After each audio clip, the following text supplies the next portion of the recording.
Now, hello everyone. Thank you for tuning in. My name is Shiva. I'm a space operations engineer here at SpaceX, and I'll be your host as we follow this Falcon 9 for its 14th flight to deliver 11 spacecraft to orbit for 6 different customers. Now, at the very top of the satellite stack sits our primary payload for the South Korean Defense Acquisition Program Administration. This is our second launch in support of the Korea 425 project. Our first launch for this project was the Korea 425 mission in December of last year. The 425 project will provide domestic Earth observation capabilities to the Republic of Korea. Now, our other rideshare customers today are Hawkeye 360, Tyvac International, QPS, Capella Space, and Tata Advanced Systems Limited. To date, SpaceX has launched nearly 1,000 small sats for customers, for 130 different customers across our entire rideshare program. And as the demand for rideshare missions continues to rise, our rideshare program was expanded to accommodate even more small satellites looking for rides to orbit. Now, while our transporter rideshare missions launch into what's called a sun-synchronous orbit, the launching into mid-inclination orbits fills gaps for our customers that wish to expand their coverage or complete unique objectives. Mid-inclinations offer higher revisit rates, meaning the time between flyovers of the same point is faster than what we see with other orbits. Now, rideshare missions significantly increase the access to space for small satellite operators around the world, so we're excited to be able to offer these launch opportunities for our customers. Now, we're currently working towards a T0 or launch time of 7:16 Eastern. That's about 9 minutes from now. The weather is looking great for today's opportunity, and the range is ready to support. We have a very low probability of violation, with the primary concern being watching potential cloud formation along the Ascent corridor. Now, if for some reason we don't launch today, we do have a backup opportunity tomorrow at the same time. It is worth mentioning that we will be ending our webcast with the launch of with the landing of our first stage today, and that's at the request of our customers. Now, Falcon 9 that's supporting today's mission is a 2-stage rocket. It's designed for reliable and safe transportation of satellites, cargo, and people. At the very top of the rocket is the payload fairing. The fairing is a protective shell that houses all of the spacecraft and shields them from the aerodynamic heating and mechanical stresses that happen as we ride through the Earth's atmosphere. The aerodynamic shape of the fairing also contributes to Falcon 9's overall efficiency, reducing drag as we accelerate through the lower parts of the Earth's atmosphere. But once we get to the vacuum of space, those two fairing halves separate, expose the payloads within, and then those fairing halves will fall back to Earth, where we recover them to be refurbished and reused on future flights. Right below the fairing, we've got our second stage. That has a single Merlin vacuum or MVAC engine, and that'll ignite shortly after stage separation to take our payloads to their target orbits. Now, below the second stage, we've got that black carbon fiber inner stage. In that is the Merlin vacuum's nozzle. And the inner stage is what connects the two stages and also houses the center pusher mechanism that separates the first and second stages around 2.5 minutes into flight. Now, below the inner stage, we've got our first stage. That's also referred to as the booster. The booster makes up the bottom 2/3 of the vehicle. It's got 9 Merlin 1D engines at its base, and those engines do the bulk of the work to get Falcon 9 off the ground from the launch pad into the thinner parts of the Earth's atmosphere. About 2.5 minutes into the flight, the stages will separate. The first stage will make its way back to Earth, and it'll be attempting a land landing at LZ1 on your screen. That's landing zone number 1. That's not too far from the launch pad. Now, as I mentioned earlier, this is the 14th flight for this booster. If it's successful, the landing will mark SpaceX's 294th landing of an orbital class rocket. RP1 load is complete. We are just about T-minus 6 minutes from liftoff, all systems continuing to look healthy for an on-time liftoff. Next up, in about T-minus 2 minutes, we've got the strongback retract. So strongback, you can see it here on the right-hand side of the vehicle, also called the transporter erector, is that truss structure to the right of the vehicle. it gets the fluids, and electrical power, and also gets Falcon 9 out to the launch pad and into the launch position. Now, while we are waiting for strong back retract, let's talk about what it takes to get to an orbit. For any rocket and its payload to get into any orbit, the rocket not only has to go up from the ground, but then we have to start going sideways very quickly.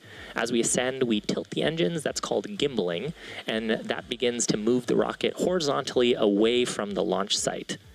Newton actually imagined this when he was determining how gravity would work, with the idea being firing a cannonball from the side of the planet and shooting it faster and faster and faster until it actually went all the way around the Earth. So the forces of gravity are trying to pull that cannonball back down towards Earth, but if you shoot it fast enough, it'll keep going around and eventually make it all the way around the planet.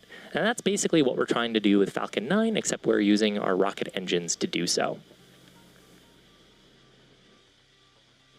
Now, if you pay attention during the launch today, you'll see Falcon 9 from our ground track views, and you'll see it gimbaling away from the launch pad.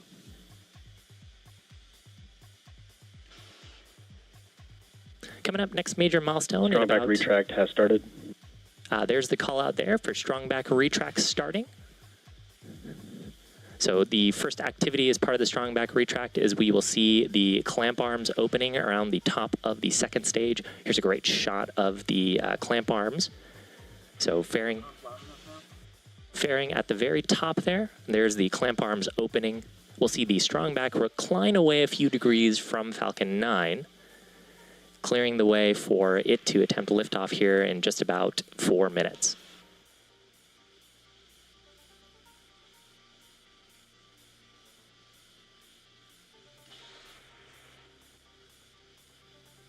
Next major milestone, we'll hear some callouts here for propellant loading on both the first and second stages. Falcon 9 uses liquid oxygen as our oxidizer, and then RP1 kerosene, which is a type of kerosene, as our fuel. So we combust those in our Merlin engines and then exhaust that out the back of the vehicle, and that's what provides the thrust to Falcon 9. Both of those are loaded at extremely cold temperatures, and so to avoid or to keep those propellants as dense as possible and as cool as possible, we load them late in the launch count. Stage 1 LOX load is complete. That call out indicating that liquid oxygen loading is complete on the first stage, so we've strong back retract complete. Fully filled up the bottom portion of the vehicle up to that black inner stage, continuing to load propellants on the white portion or the second stage above the inner stage. And then a similar call out there was just made that the strong back retract is complete. So that means we are in the launch configuration for the transporter erector.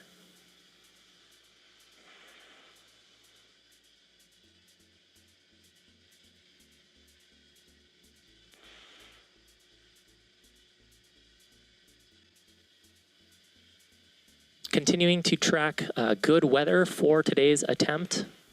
Range continuing to look green, and the payloads continuing to look healthy for today's launch opportunity.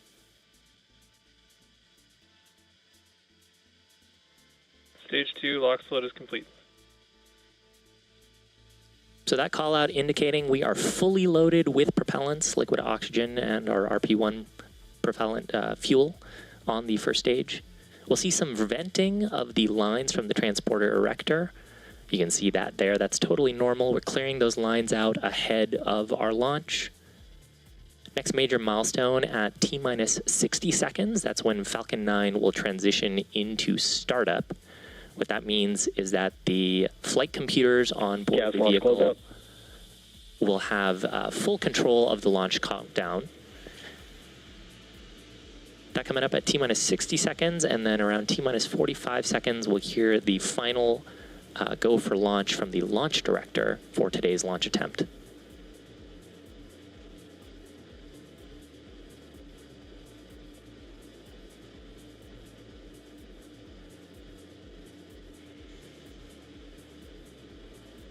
Falcon 9 is in startup. So with that, Falcon 9 is in full autonomous control of today's launch. Let's listen in for the launch director.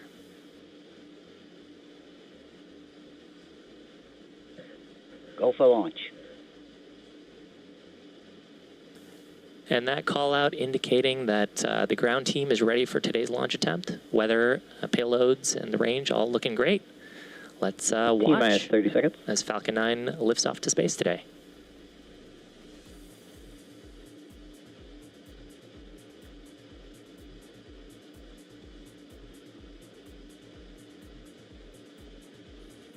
$15 seconds. T-minus 10, 9, 8, 7, 6, 5, 4, 3, 2, 1. Ignition. Engines full power and lift off of Bandwagon-1 and ADD 425. Go Falcon, go SpaceX. Vehicles pitching downrange.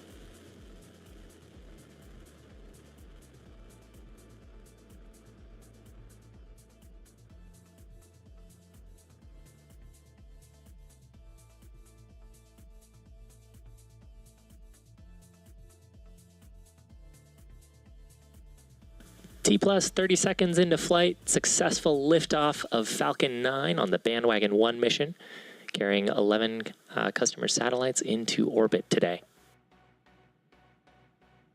Nominal power and telemetry. We're lifting off from Launch Complex 39A at the Kennedy Space Center, currently throttling down those Merlin 1D engines in preparation for maximum aerodynamic pressure. That's, or max Q, that's the point of highest stresses on the vehicle during ascent. Max Q.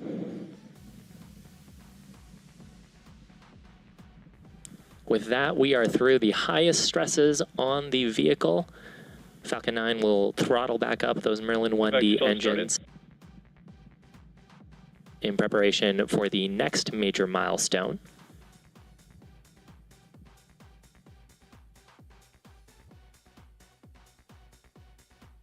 So coming up in about 45 seconds, we'll have several events in quick succession.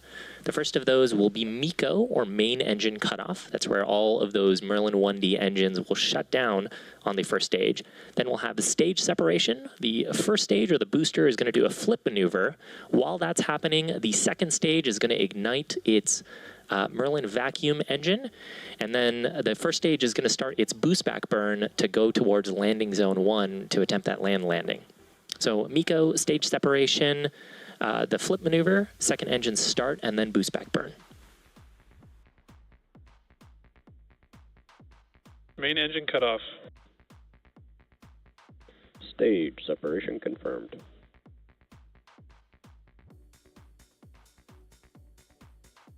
And back ignition. Stage 1, boost back startup. Awesome views on the lower right there. That was the second stage heading off to orbit. We've got a tracking shot here of the first stage doing its boost back burn. This tracking view from the ground looking back at this first stage. Again, it's 14th flight today, so we're looking for its 14th landing attempt at landing zone number 1.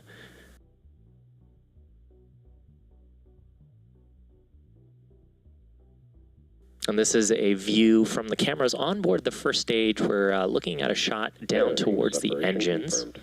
You can see the grid fins here. Those will deploy shortly after the boost back burn completes.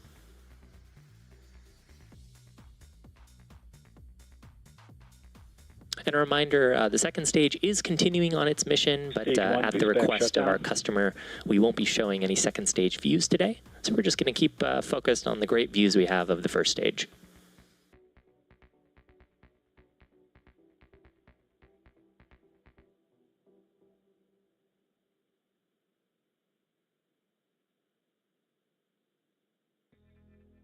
So So what you're seeing here periodically are some white gas coming out of the first stage.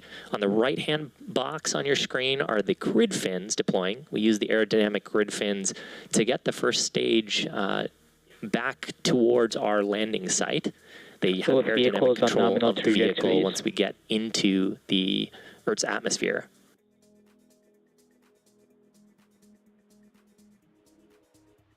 Those white plumes that you're seeing are of an attitude control gas.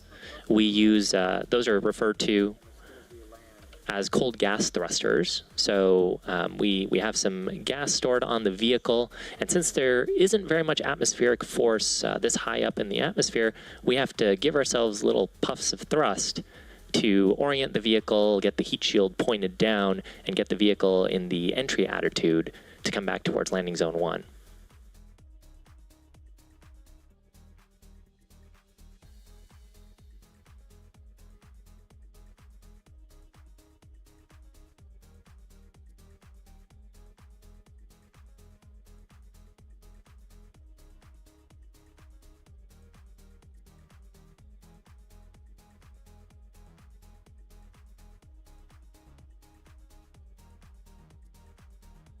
Great shots of planet Earth. Again, the camera on the right-hand side of your screen now is actually looking up through the inner stage. So we're looking into that carbon fiber inner stage. That's where the second stage was previously.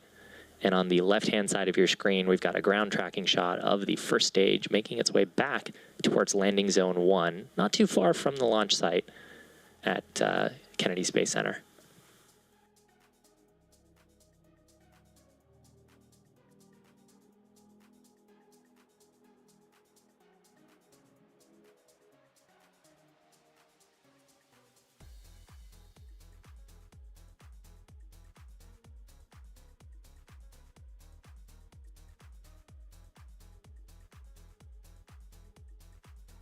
Now we're coming up on the entry burn for the first stage. So there are 2 burns that we do here. There's an entry burn where we turn on just a few of Falcon 9's engines. That's to slow down as we start getting back towards the atmosphere and start to pick up some heating on the vehicle. And then the second of those burns is much closer to landing. Stage 1 entry burn startup. So here's the first of those burns, the entry burn. This burn lasting just about 20 or so seconds.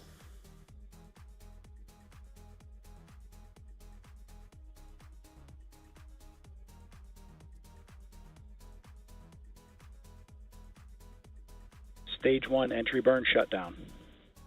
Stage 1 FTSO saved.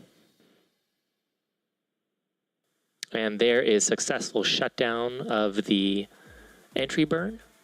So now the next major burn will be the landing burn. That'll happen just before landing. We'll ignite just a single Merlin engine. The landing legs will deploy, and then hopefully we'll have a soft touchdown at landing zone 1. You can see it starting to come into focus here on the view on the right-hand side of your screen, heading towards landing zone 1. Stage 1 transonic.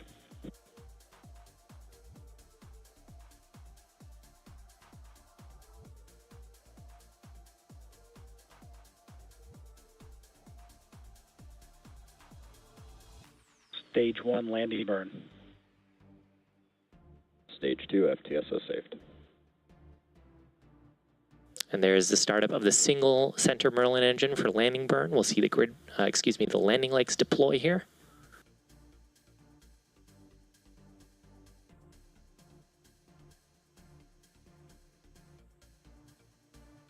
Stage 1 landing leg deploy.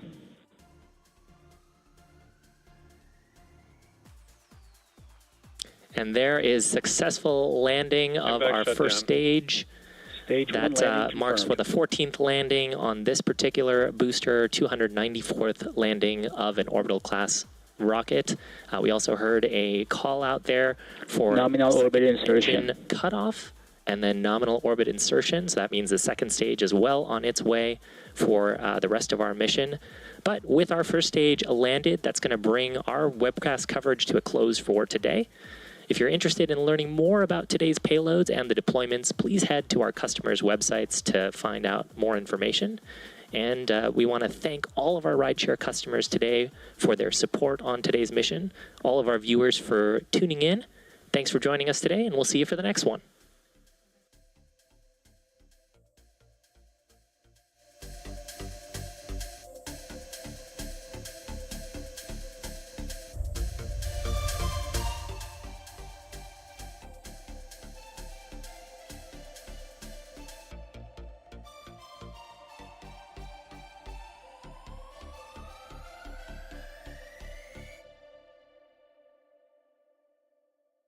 Subscribe to our YouTube channel and turn on the notification bell. Thanks for watching. Space Google Visair YouTube channel.